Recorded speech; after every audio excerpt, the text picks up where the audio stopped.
Ladies and gentlemen, boys and girls, and my dear nibbies and nibbas, welcome to BB Talks on Dial News. నేను Priyadarshan. So ఈరోజు మనం Bigg Boss season 8 Telugu episode 23 గురించి మాట్లాడుకోబోతున్నాం. అదే Monday night అనమాట, nominations day. So మనకి generally weekend కంటే nominations అంటే బాగా ఇష్టం, బికాజ్ ఒక ఫైట్, ఒక యుద్ధ వాతావరణం నెలకొంటుంది కాబట్టి అప్పుడు. సో ఇందులో ఎంతమంది వారియర్లు ఉన్నా మనకి జనరల్లీ ఒక ఫైట్ అయితే బాగా వైరల్ అవుతూ ఉంటుంది, బాగా ఇంట్రెస్టింగ్గా ఎగ్జైటింగ్గా అనిపిస్తూ ఉంటుంది. బేసికల్లీ ఇప్పుడు మగధీర సినిమాలో అన్ని ఫైట్లు ఉన్నా 100 మంది ఫైట్ ఎలా హైలైట్ అయింది. సో అలాగే ప్రతి నామినేషన్స్లో కూడా ఎవరో ఒకరి మధ్య క్లాష్ బాగా హైలైట్ అవుతూ ఉంటుంది. అలా ఇక్కడ ఎవరు అనేది ఈరోజు చెప్పబోతున్నాను అనమాట. వాళ్ళే నబీల్ వర్సెస్ సోనియా. ఒక కొత్త కాంబినేషన్. ఆల్రెడీ ప్రోమోస్ చూసిన వాళ్ళకి కూడా చాలామందికి అర్థమై ఉంటుంది నాకు తెలిసి. నబీల్ ఏ రేంజ్లో ఫైట్ చేశాడో, సోనియాకి ధీటుగా సోనియాని ఓడించే విధంగా ఒక యుద్ధ భూమిలో తలపడినట్టు యోధుడిలా తలపడ్డాడు అనమాట. సో బేసికల్లీ దీనికి మన మండే నైట్ బిగ్ బాస్ నామినేషన్స్కి అండ్ WWE చూసే వాళ్ళకి కూడా సేమ్ సింక్ అవుతూ ఉంటుంది. మండే నైట్ రా జరుగుతూ ఉంటుంది అక్కడ ఫైట్స్. సో ఇక్కడేమో మండే నైట్ నామినేషన్స్ జరుగుతూ ఉంటాయి బిగ్ బాస్లో. సో నిన్న మనం మాట్లాడుకున్న మెయిన్ థింగ్ ఏంటంటే యోధుడు, పోరాట యోధుడు నబీల్ సోనియా మీదకి యుద్ధానికి వెళ్ళి దండయాత్ర, అంటే మీదడిపోతే దండయాత్ర అంటారు చూడండి, ఇద్దరు కొట్టుకుంటే యుద్ధం, ఒకడు మీదడిపోతే అది దండయాత్ర అన్నట్టు నబీల్ దండయాత్ర చూపించాడు సోనియా మీద. ఒకవైపు ఫన్ కూడా జనరేట్ చేశాడు. సోనియాని ఎలా ఎదుర్కోవచ్చని ఇంకొక కొత్త మార్గాన్ని ఆయన ఎంచుకున్నాడు అనమాట. సోనియా జనరల్లీ మనం ఫస్ట్ అనుకునే వాళ్ళు, అమ్మో ఈమె నోటికి తాళం వేసే వాళ్ళు ఎవరు ఉండరు, ఈమెని ఎదుర్కొనే వాళ్ళు ఎవరో ఉండరు, ఈమెకి ధీటుగా సమాధానం చెప్పే వాళ్ళు ఎవరో ఉండరు, ఆమె టెక్నికల్గా కొట్టుద్ది, లాజిక్తో కొట్టుద్ది, అండ్ ఆ లౌడ్ వాయిస్ ఇవన్నీ లెక్కేసుకున్నాం. బట్ తర్వాత ఏమైందంటే యష్మి అది రాంగ్ అని ప్రూవ్ చేసింది. యష్మి హైలైట్ అయిన తర్వాత, యష్మి లాస్ట్ నామినేషన్స్లో మీదకి వెళ్ళిన తర్వాత సోనియా డౌన్ అయింది. ఓకే, అందరూ అనుకున్నారు అమ్మా యష్మి సోనియాని దాటింది, సోనియాని మించిన ఆమె అని చెప్పి. బట్ ఇప్పుడు ఈరోజు నబీల్ కూడా సోనియా దాటిని చాలా అలవోకగా జయించాడు అనమాట, సోనియా దాటిని. సో అదైతే నాకు బాగా నచ్చింది. సో నిన్న పాయింట్స్ అయితే మాట్లాడుకుందాం. Basically highlight of the episode అయితే మాత్రం Nabeel and Nabeel versus Sonia. So నిన్న నామినేషన్స్లో అయితే హైలైట్ నామినేషన్స్ కొన్ని ఉన్నాయి, అండ్ రివెంజ్ నామినేషన్స్ కూడా. బేసికల్లీ చాలా రివెంజ్ నామినేషన్స్ ఉంటాయి, సో అవి ఉన్నాయి. సో ఇందులో కొన్ని పాయింట్స్ మనం మాట్లాడుకోవాలి. బేసికల్లీ నాకు హైలైట్ అయితే నబీలే అవ్వచ్చు. నబీల్ వర్సెస్ సోనియా క్లాషే బాగా ఎపిసోడ్కి హైలైట్ అవ్వచ్చు. బట్ వన్ థింగ్ అయితే నేను చెప్పగలను, ఆదిత్య ఓం గురించి నేను చెప్పాలి. ఆదిత్య ఓం నామినేషన్స్ అంతట్లో ఆదిత్య ఓం చాలా అంటే డీసెంట్ నామినేషన్స్ చేశాడు.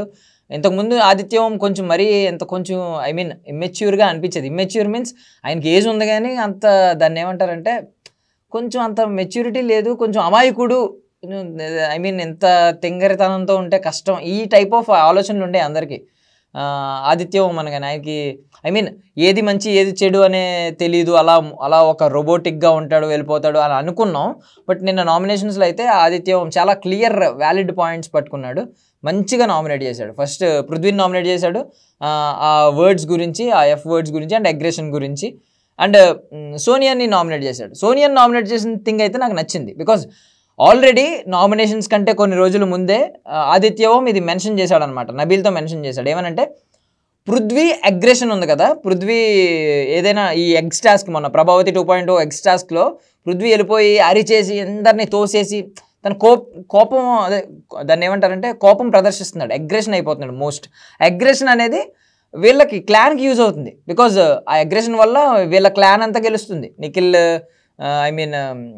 ఈ నిఖిల్ అండ్ సోనియా వీళ్ళ క్లాన్ ఉంది కదా, వీళ్ళ క్లాన్ గెలుస్తుంది, వీళ్ళ టీం అంతా. కాకపోతే ఏంటంటే తర్వాత పాపం అందరూ పృథ్వీని నామినేట్ చేస్తున్నారు అదే పాయింట్ మీద, నువ్వు అగ్రెసివ్ అయిపోతున్నావు, నీ అగ్రెషన్ లైన్ దాటేస్తుందని చెప్పి.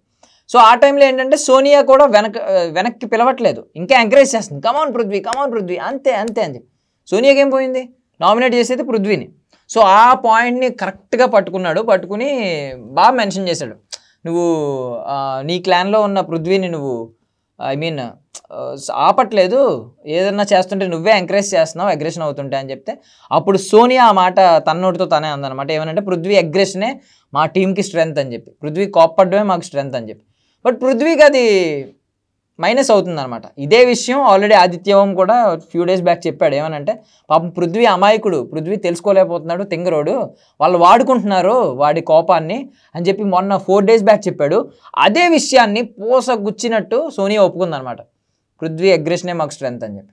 బట్ నామినేషన్స్ అన్నీ పృథ్వీకి పడతాయి ఈ అగ్రెషన్ మీద, అగ్రెషన్లో తను వాడే వర్డ్స్ మీద, తన బిహేవియర్ మీద పృథ్వీకి పడతా ఉంటాయి. సో ఆదిత్యవం అంటే తను నామినేట్ చేసిన విధానం బాగుంది. అండ్ ఆదిత్యవంని ఒక 3 నామినేట్ చేశారు. తన డిఫెండింగ్ స్కిల్స్ కూడా చాలా బాగున్నాయి. మణికంఠ నామినేట్ చేశాడు, సోనియా నామినేట్ చేసింది, విష్ణు నామినేట్ చేసింది. బట్ చాలా డిఫెండింగ్ స్కిల్స్ చాలా బాగున్నాయి. సో మణికంఠ గురించి మాట్లాడుకున్నాం కాబట్టి మణికంఠ అండ్ ఆదిత్యవం ఆ డిఫెండింగ్ స్కిల్స్ గురించి చెప్పడానికి వాళ్ళ నామినేషన్ చెప్తాను అనమాట. మణికంఠ అన్నాడు, మీరు నాకు అడ్వైజులు ఇస్తున్నారు, మంచి అడ్వైజ్ అంటే ఫాదర్ లాగా అడ్వైజులు ఇస్తున్నారు, బట్ డామినేటెడ్ అదే ఓవర్ డామినేటెడ్ అడ్వైజులు ఇస్తున్నారు. అంటే మీరు చెప్పింది నాకు డామినేట్ చేయాలి, అంటే మీరు చెప్పిందే నేను నేర్చుకోవాలన్నట్టు నా ఆటను మార్చేసేలాగా డామినేట్ చేస్తున్నారు మీ అడ్వైజులు. సో మీరు ఫాదర్గా ఉండండి, బొమ్మరిల్లు ఫాదర్గా ఉండకండి అని చెప్పి ఏదో ఒక మంచి లైన్ రాసుకుని, పంచ్ లైన్ రాసుకుని వచ్చాడు మణికంఠ. బట్ దానికి ఆదిత్యం చాలా బాగా ఇచ్చాడు, మంచి లైన్ ఇచ్చాడు. ఏమన్నాడంటే ఫాదర్ ఈజ్ గుడ్, ఫాదర్లో బ్యాడ్ ఫాదర్ గుడ్ ఫాదర్ అని ఉండరు, ఫాదర్ ఈజ్ గుడ్. నువ్వే చెప్పావు మీ ఫాదర్ మాట నేను వినలేదు, మీ ఫాదర్ మాట నువ్వు వినలేదని చెప్పి ఒకప్పుడు ఒక మాట గుర్తుపెట్టుకో, ఫాదర్ అండ్లో గుడ్ బ్యాడ్ ఉండరు, father is good. What a wonderful line అనమాట. అంటే మణికంఠ ప్రిపేర్డ్గా ఒక లైన్ పంచ్ లైన్తో వస్తే ఆదిత్యవం స్పాంటేనియస్గా ఒక అద్భుతమైన లైన్ మాట్లాడాడు అనమాట. ఫాదర్స్లో గుడ్ ఫాదర్ బ్యాడ్ ఫాదర్ అని ఉండరు, ఫాదర్ ఈజ్ గుడ్. సూపర్, నాకు ఆ పాయింట్ బాగా నచ్చింది. యా దట్ వన్ అనమాట. నేను సో ఆ మాట నాకు నచ్చింది అనమాట. అంటే డీసెంట్గా, వెరీ డీసెంట్గా, ఎక్కడితో ఎవరితో గొడవ పెట్టుకోవడం మనకు మామూలుగానే తెలుసు, ముందే సరెండర్ అయిపోయి అని వెళ్ళిపోతూ ఉండేవాడు ఇంతకుముందు. బట్ ఇక్కడ ఏంటంటే తను చెప్పాల్సిన పాయింట్ని చాలా క్లియర్గా క్రిస్ప్గా ఒక లైన్లో చెప్పి వెళ్ళిపోయేవాడు అనమాట. సో ఆదిత్యం నాకు చాలా డీసెంట్ అనిపించింది, వెరీ కొంచెం మెచ్యూరిటీ పెరుగుతుంది. మరి ఈ వీక్లో, ఈ వీకెండ్లో, ఈ వీక్లో సేవ్ అయ్యే ఛాన్సెస్ తక్కువ ఉన్నాయి ఆదిత్యవంకి. ఒకవేళ సేవ్ అయితే మాత్రం అతను గేమ్ ఇంకా డెవలప్ అయ్యే ఛాన్స్ అయితే నాకు కనిపిస్తుంది.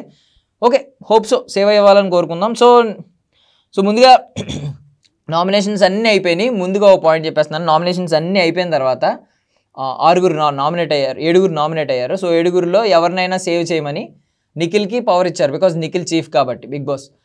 ఎవరిని సేవ్ చేస్తామని అడిగితే యాక్చువల్లీ సోనియా కానీ పృథ్వీ కానీ సేవ్ చేయాలి నిఖిల్. బట్ ఆల్రెడీ సోనియాకి మొన్న ఎగ్ ఇచ్చినందుకే నాగార్జున గారు పిలిచి మరి లేపి చాలా హైలైట్ చేసి గుడ్డు పగలగొట్టి మరి కొంచెం ఇండైరెక్ట్గా ఒక స్వీట్ వార్నింగ్ ఇచ్చినట్టు అనిపించింది. తెలిసిపోతుంది నీ ఆట అన్నట్టు, కావాలని నీ సోనియాకి ఇచ్చుకున్నావు, మీ వాళ్ళకి ఇచ్చావు అన్నట్టు. సో అందుకని చాలా తెలివిగా ఆడాడు అనమాట నిఖిల్ ఈరోజు. ఎలా అంటే ఇంకా నైనికాని సేవ్ చేశాడు. సో నిఖిల్ నైనికాని సేవ్ చేశాడు, బికాజ్ నైనికాకు ఒక నామినేషన్ వచ్చింది ఏంటంటే కొంచెం నైనికా కొంచెం వీక్ అయిపోతుంది ఎమోషనల్లీ అని చెప్పి అవతల వాళ్ళు ప్రేరణ వేసిందనమాట. బట్ నిఖిల్ ఏం క్లారిటీ ఇచ్చాడంటే నైనికా లేదు, వీక్ అవ్వలేదు, వీక్ అంటే టాస్క్లో మాత్రమే కాదు హౌస్లో కూడా నైనికా మాకు స్ట్రెంత్గానే ఉంది, నైనికా స్ట్రాంగ్గానే ఉందని చెప్పి ఒక క్లారిటీ ఇచ్చి నైనికాని అయితే సేవ్ చేశాడు. నిఖిల్ అంటే చాలా తెలివిగా చాలా తెలివిగా ఆడాడు ఒక మాస్టర్ మైండ్తో. లేదంటే ఇప్పుడు కనుక వాళ్ళ ఫ్రెండ్స్ అయిన క్లోజ్ ఫ్రెండ్స్ అయిన సోనియాకి కానీ పృథ్వీకి కానీ ఒకవేళ సేవ్ చేసి ఉంటే వాళ్ళిద్దరిలో ఎవరో ఒకరిని ఖచ్చితంగా మార్క్ పడిపోయి ఉండేది. But Nikhil is good. So next Prithvi గురించి ఒకటి మాట్లాడారు. పృథ్వీకి మోస్ట్లీ వచ్చిన నామినేషన్స్ అన్నీ కూడా అగ్రెషన్ కంట్రోల్ చేసుకోలేకపోతున్నాడు.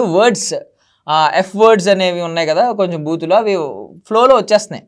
తన ఇంటెన్షన్ బూత్ కాకపోవచ్చు కానీ తన మాట అలాంటివి ఉంటాయి కదా, అలాంటి వర్డ్స్ అన్నీ ఎఫ్ వర్డ్స్ అన్నీ యూజ్ చేస్తున్నాడు. బట్ ఏంటంటే అవి యూజ్ చేయకూడదు కాబట్టి, అవి బూత్ కాబట్టి. సో ఆల్రెడీ నాగార్జున గారు రెడ్ కార్డ్ చూపించి వార్నింగ్ ఇచ్చారు, ఇదే రిపీట్ అయితే నువ్వు బయటికి వెళ్ళిపోవాల్సి వస్తుంది అని చెప్పి. సో బట్ పృథ్వీ అగ్రెషన్ నాకు నిన్న నామినేషన్స్లో కనిపించింది. అంటే కంట్రోల్ చేసుకోవడం, అగ్రెషన్ని ఎంత బాగా కంట్రోల్ చేసుకున్నాడు అంటే ఎక్కడా కూడా అగ్రెసివ్ అవ్వలేదు, నవ్వుతూ స్మైల్ ఇచ్చాడు, మెచ్యూర్డ్గా ఆన్సర్ ఇచ్చాడు.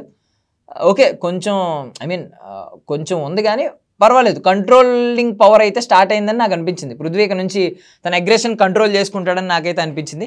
బట్ సోనియా లాంటి వాళ్ళు ట్రిగ్గర్ చేయకపోతే పృథ్వీ బాగానే ఆడతాడేమో అని నాకు అనిపించింది. సో ఇక రివెంజ్ నామినేషన్స్ గురించి మాట్లాడుకుందాం. బేసికల్లీ రివెంజ్ నామినేషన్స్ అనేవి రెగ్యులర్గా జరుగుతూ ఉంటాయి ఎవ్రీ నామినేషన్స్లో. ఫస్ట్ నుంచి కొంతమంది మీద నెగిటివ్ ఇంప్రెషన్ పడిపోతూ ఉంటుంది. సో వాళ్ళని ఎలా నామినేషన్స్లో ఇరికించాలి అని ప్లాన్ చేసి ఒక ఆలోచిస్తూ ఉంటారు, ఏ పాయింట్ దొరుకుద్దా అని చెప్పి.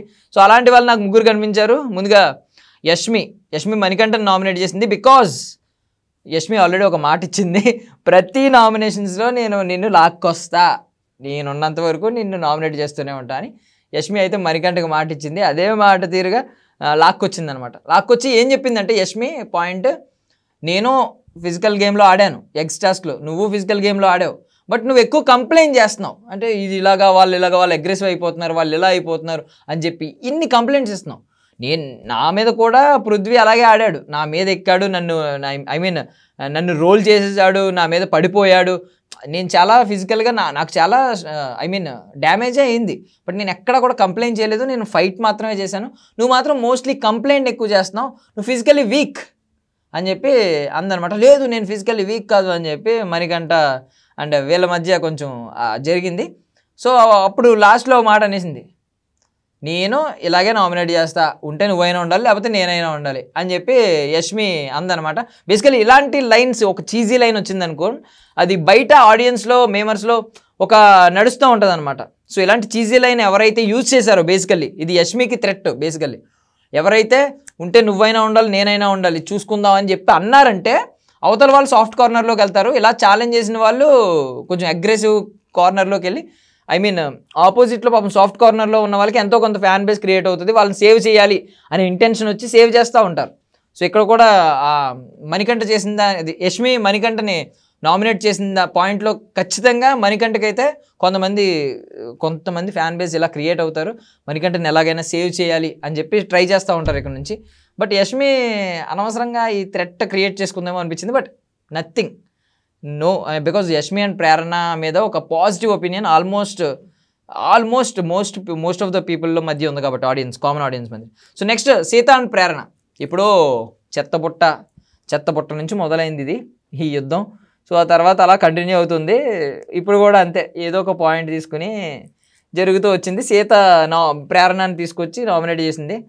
చెత్తపుట్ట ఇంక వదిలేలా లేదు. ఎనీవే ఆ చెత్తపుట్ట మైండ్లోకి వస్తుంది. దీని గురించి కూడా ఒకసారి ఆదిత్య ఓంని మెన్షన్ చేయాలి. ఆదిత్య ఓంని సోనియా అందనమాట, ఏంటి ఇలాంటి నామినేషన్ అంటే, ఇమ్మెచ్యూర్ నామినేషన్ అంటే, ఏంటి ఇమ్మెచ్యూర్ నామినేషన్, చెత్తపుట్ట కాఫీ వీటికంటే నాకు చాలా మెచ్యూర్ నామినేషన్ అన్నాడు ఆదిత్య ఓం. సూపర్, నాకు నవ్వు ఆగలేదన్నమాట. చాలా వ్యాలిడ్ పాయింట్ అన్నాడు కాబట్టి నాకు నవ్వు ఆగలేదు. సో ఇక్కడ కూడా అంతే. బట్ సీత అండ్ ప్రేరణ మధ్య ఇంకా అది నడుస్తున్నట్టుంది. సీత మైండ్లో ఇంకా ఉన్నట్టుంది. సీత ప్రేరణని తీసుకొచ్చి ఏదో ఒక పాయింట్ తీసుకొచ్చి ఇంకా అలా కంటిన్యూ అవుతుంది అనమాట వాళ్ళ మధ్య వారు. అండ్ ఇంకొకరు ఎవరంటే విష్ణుప్రియ అండ్ ప్రేరణ. పాపం ప్రేరణ 2 సార్లు బలవుతుంది ఈ రివెంజ్ నామినేషన్స్లో. విష్ణుప్రియకు కూడా మొన్న ఈ నడుస్తూనే ఉంది కదా, మొన్నే క్యారెక్టర్లెస్ అండ్ పతివ్రత వీళ్ళిద్దరి మధ్య జరిగింది ఆ యుద్ధం. సో విష్ణుప్రియ కూడా ఎగ్స్ కోసం బ్యాడ్ వర్డ్స్ గురించి నామినేట్ చేసింది అనమాట. ఎలా అంటే, నన్ను 2 ఎగ్స్ తిన్నందుకు నామినేట్ చేసేసావు, విష్ణుప్రియ అంది ప్రేరణతో, 2 ఎగ్స్ తిన్నందుకు ఇలాంటివి నామినేట్ చేసావు. పృథ్వీ మాత్రం నీ ఫ్లోలో నిన్ను బ్యాడ్ వర్డ్స్ ఎఫ్ వర్డ్స్ వాడేస్తున్నాడు, గమ్మున ఎలాంటివి అనేస్తున్నాడు. ఒకసారి అన్నాడు నిన్ను ఇలాంటి ఎఫ్ వర్డ్ ఏదో ఫ్లోలో, నువ్వు దాన్ని ఎందుకు స్టాండ్ తీసుకోలేదు, ఎందుకు యుద్ధం చేయలేదని చెప్పింది. దానికి ప్రేరణ అయితే క్లారిటీ ఇచ్చింది. బికాజ్ అతని ఇంటెన్షన్ బ్యాడ్ కాదు, అతనికి అది ఊతపదంలా వాడేసాడు తప్ప, అతని ఇంటెన్షన్ బ్యాడ్ అయితే నేను ఖచ్చితంగా ఫైట్ చేసేదాన్ని. అండ్ మోర్ ఓవర్ నేను ఎక్కడ ఫైట్ చేయాలో నువ్వు చెప్పడం ఏంటి, నాకు నచ్చినప్పుడు నేను ఫైట్ చేసుకుంటా అని చెప్పి ఇలా యుద్ధం జరిగిందనమాట. సో నాకు తెలిసినంతవరకు రివెంజ్ నామినేషన్స్ ఈ 3, బేసికల్లీ రివెంజ్ నామినేషన్స్ ఈ ఎపిసోడ్లో యష్మి మణికంఠన్ చేసింది, సీత ప్రేరణ చేసింది, విష్ణుప్రియ ప్రేరణ చేసింది. Okay, so next highlights already మనం మాట్లాడుకున్నాం కదా, నబీల్ వర్సెస్ సోనియా. సో ఇద్దరికిద్దరు నువ్వు సంచాలకుగా ఫెయిల్ అయ్యావు అంటే నువ్వు సంచాలకుగా ఫెయిల్ అయ్యావు అని చెప్పి యుద్ధం జరిగిందనమాట. సో భలే ఉంది యాక్చువల్లీ, వాళ్ళ ఫైటింగ్ పాయింట్స్ అన్నీ బాగున్నాయి. నబీల్ చేసిన ఫన్, నబీల్ చేసిన డిఫెండింగ్ స్ట్రాటజీ, డిఫెండింగ్ అంటే అటాకింగ్ స్ట్రాటజీ భలే ఉంది. నబీల్ నామినేట్ చేసినప్పుడు అటాకింగ్ స్ట్రాటజీ చాలా బాగా యూస్ చేశాడు, డిఫెండింగ్ స్ట్రాటజీ కూడా బాగుంది. సో వాళ్ళిద్దరి మధ్య క్లాష్ చాలా బాగా అనిపించింది నాకు. సో లాస్ట్కి అదే నబీల్ని నువ్వు సంచాలకుగా ఫెయిల్ అయ్యావు అని చెప్పి తర్వాత పృథ్వీ వచ్చి నామినేట్ చేశాడు. బట్ నబీల్ ఎక్కడ ఐ మీన్ ఓవర్ డ్రాగ్ చేయలేదు ఆ నామినేషన్ని, సింపుల్గా క్రిస్ప్గా చెప్పేసి ఎండ్ చేసాడు. బట్ సోనియా దగ్గరికి వచ్చేసరికి మాత్రం అంటే ప్రత్యర్థి అని ఫీల్ అయ్యాడో లేదు, మనం ఐ మీన్ నేను ఛత్రపతిని ఆమె కాట్రాజ్ అని ఫీల్ అయ్యాడో ఏంటో తెలియదు, కానీ ఒక మంచి ఫైట్ అయితే ఇద్దరి మధ్యనే నడిచింది అనమాట. అండ్ యష్మి అండ్ సోనియా మధ్య కూడా ఒక మంచి ఫైట్ నడిచింది, అది కూడా హైలైటే. బేసికల్లీ మనకు తెలుసు కదా లాస్ట్ నామినేషన్స్లో అయితే వాళ్ళిద్దరు ఫైటే హైలైట్ మొత్తం. అంటే మనకు కొత్త కాబట్టి ఇద్దరు సమఉజ్జీవులు కొట్టుకుంటే ఎలా ఉంటుంది అనేది అర్థమైంది, ఇద్దరు నోరులు ఇచ్చుకుని మీద పడిపోతూ ఉంటాయి. సో ఇక్కడ కూడా అదే జరిగింది. Yashmi obviously last time Yashmi గెలిచింది, ఇక్కడ కూడా అంతే. యష్మి ఎక్కడ ఐ మీన్ లాస్ట్ మాట మనదైతే ఆ కిక్కే వేరప్ప అన్నట్టు లాస్ట్ మాట తనదే అవ్వాలని ఎక్కడ తగ్గలేదు. సోనియా మాట్లాడినంతసేపు మాట్లాడుతూనే ఉంది అని చెప్పి హడావిడి చేసింది. వాహ్ నైస్, ఇది కూడా నాకు బాగా నచ్చింది అనమాట. సో బట్ సోనియా ఇక్కడ ఒక పాయింట్ రైజ్ చేసింది, ఆ మాట ఈమె చెప్పకూడదు, ఈమె అంది, నాకు నవ్వు వచ్చింది. సోనియా అంది ఏమందంటే, యాక్చువల్లీ యష్మి అంది సోనియాని, నువ్వు పృథ్వీని నిఖిల్ని ముందు పెట్టుకుని నువ్వు జాగ్రత్తగా వెనకాల ఉన్నావు, నువ్వేం పెద్ద ఆడలేదు, ఇండివిజువల్గా వచ్చి నువ్వు ఆడలేదు, ఎక్స్ టాస్క్లో ప్రభావతి 2.0లో ఆడలేదు అంటే సోనియా ఇండైరెక్ట్గా సెటైర్ వేసిందంటే నువ్వు వాళ్ళని ఇద్దరినే ఎక్కువ చూడకు, మమ్మల్ని చూడు అన్నట్టు మాట్లాడింది అనమాట. నువ్వు నిఖిల్ని పృథ్వీనే కాదు మమ్మల్ని చూడు, నువ్వు వాళ్ళనే ఎక్కువ చూస్తున్నావేమో అంది. దానికి యష్మి అబ్బా చాలా సింపుల్గా ఇచ్చింది, నాకు నచ్చినోడే నేను చూస్తా, నాకు నచ్చాడు నిఖిల్ని చూస్తా, లేదని పృథ్వీని చూస్తా, నీకెందుకు, నా ఇష్టం అని చెప్పి అందనమాట. నాకు అంటే ఒక్కసారిగా ఆ ధైర్యం, ఆ స్ట్రైట్ టు ద పాయింట్, ఈనాల్లో నేను Sonia straight to the point ఏదన్నా బోల్డ్గా మాట్లాడేస్తుంది అనుకున్నాను, కానీ సోనియా భయపడుతూనే ఉంది ఫస్ట్ నుంచి. మనం చూస్తే విష్ణుప్రియ టాపిక్ ఎత్తినప్పుడు కూడా దాని గురించి క్లారిటీ ఇవ్వకుండా బయటకు వచ్చి అడల్టరేటెడ్ కామెడీ అంది. తర్వాత ఇండైరెక్ట్గా అటు ఇటు మాట్లాడి కొన్ని రోజుల తర్వాత పెద్దోడు చిన్నోడు అంది. వాళ్ళ రిలేషన్ ఏంటి అనేది కూడా మనకు క్లారిటీ లేదు. సో సోనియా ఇప్పుడు స్ట్రైట్ టు ద పాయింట్ కొన్ని సందర్భాల్లోనే మాట్లాడుతుంది, కొన్ని టాపిక్స్లో Soniya straight to the point మాట్లాడదు, కొంచెం ఐ మీన్ కొంచెం దాచుకుంటూ ఉంటుంది, కొన్ని విషయాల్లో ఎక్కువ ఐ మీన్ ట్రిగర్ అవ్వదు, ఓపెన్ అవ్వదు. బట్ యష్మి మాత్రం చాలా స్ట్రైట్ టు ద పాయింట్, అది ఏంటి సెన్సిబుల్గా కొట్టినా మనల్ని గురి చూసి ఎక్కడ కొట్టాలో అక్కడ కొట్టినా సరే యష్మిని తను స్ట్రైట్ టు ద పాయింట్ వచ్చేసి నాకు నచ్చితే నాకు నచ్చినోడే చూస్తా, నీకేంది నా ఇష్టం అని చెప్పింది. నాకు ఆ టాపిక్ రెండు బాగా నచ్చింది అనమాట. సో బేసికల్లీ ఇవి నిన్న హైలైట్స్ అనమాట. సో ఓవరాల్గా 6 అయితే నామినేట్ అయ్యారు. 6 నామినేట్ అయ్యారు. ఎవరు? సోనియా, పృథ్వీ, ప్రేరణ, నబీల్ అండ్ ఆదిత్య ఓం, మణికంఠ. సో వీళ్ళైతే నామినేట్ అయ్యారనమాట. సో నాకు తెలిసినంత వరకు risk I mean normal prediction, మనం ఊరికే ప్రెడిక్ట్ చేసుకుంటే యష్మి అండ్ ప్రేరణ ఇద్దరు కలిసి ఉంటే ఓట్స్ ఏమన్నా, బికాజ్ యష్మికి ప్రేరణకి కామన్గా చాలామంది యష్మి అండ్ ప్రేరణ ఇద్దరిని కలిపి ఇష్టపడుతూ ఉన్నారు. సో యష్మి అండ్ ప్రేరణ ఒకేసారి నామినేషన్స్లోకి వస్తే ఓట్స్ చీలిపోతాయి. సో ఇప్పుడు యష్మి అండ్ ప్రేరణ రాలేదు, ఓన్లీ ప్రేరణ వచ్చింది కాబట్టి యష్మి ఓట్స్ కూడా మోస్ట్లీ ప్రేరణకే పడతాయి, యష్మిని అభిమానించే వాళ్ళు కూడా. సో ప్రేరణ కన్ఫర్మ్గా సేవ్ అయ్యే ఛాన్సెస్ ఎక్కువే ఉన్నాయి. అండ్ ప్రేరణ ఐ మీన్ నాకు తెలిసినంత వరకు ఈ వీక్ ఆదిత్య ఓం గారికి కొంచెం థ్రెట్టే అనిపించింది నాకైతే, బికాజ్ మిగిలిన వాళ్ళందరూ కొంచెం స్ట్రాంగ్గా ఉన్నారు కదా. ఈవెన్ నైనికాని కూడా నిఖిల్ సేవ్ చేశాడు. సో మణికంఠ గురించి ఒకటి మాట్లాడాలి, ఇందాక మాట్లాడలేదు ఆ పాయింట్. మణికంఠకి మోస్ట్లీ వచ్చిన నామినేషన్స్ అన్నీ ఫిజికల్లీ వీక్, మెంటల్లీ వీక్ అని. ఓకే, ఫిజికల్గా మనం వీక్ ఉన్నా, మెంటల్గా మనం వీక్ ఉన్నా, మనం ఐ మీన్ ఒక మంచి మనిషి అనే గుర్తింపు వచ్చినప్పుడు, బికాజ్ శివాజీ గారు ఉన్నారు, ఆయన ఫిజికల్లీ వీక్ లాస్ట్ టైం నిజం చెప్పుకోవాలంటే. ఆయన వయసు రీత్యా ఆయన చాలా టాస్క్లు ఆడలేదు కూడా సరిగ్గా.